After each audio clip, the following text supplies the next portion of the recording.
Lights, camera, action. It's time for KSQD's Film Gang. Miss You, Love You, written and directed by comedian Jim Rash, takes a long and winding road to examine grief and loss in cathartic and surprising ways.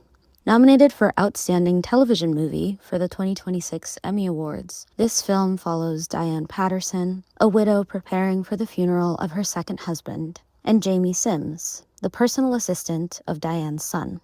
Actors Alison, Janney, and Andrew Rannells deliver powerful depictions of an unlikely pairing longing for connection. Dealing with the disappointment of her son not showing up for the funeral, Diane strings Jamie along to assist her in funeral preparation, as tensions rise and fall between them. The film begins with the arrival of Jamie to Diane's house in New Mexico. There's a brief moment of quiet as Jamie gets acclimated, then the story catapults forward with the appearance of Diane, who doesn't introduce herself to Jamie and instead starts complaining about a succulent that she hasn't been able to take care of properly. Jamie follows her around her house as she buzzes along, seemingly uninterested in Jamie's presence. After a while, they confront the truth.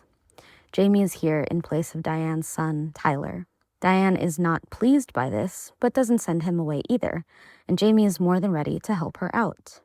If the premise of this film seems straightforward and simple, it's because it really is. The nuances of Miss You, Love You lie in the performances from Janney and Rannells and the dialogue from Rash. Both Diane and Jamie are basically trapped in this less than ideal situation with each other. Even when Jamie is pleasant and professional, Diane cannot help but being standoffish and dismissive. Little by little, they peel back each other's layers and learn more about each other as the week goes on. Diane asks Jamie about Tyler many times, knowing that they are contacting each other often. They discover some similarities between them, like that they were both caretakers for their loved ones in their last moments.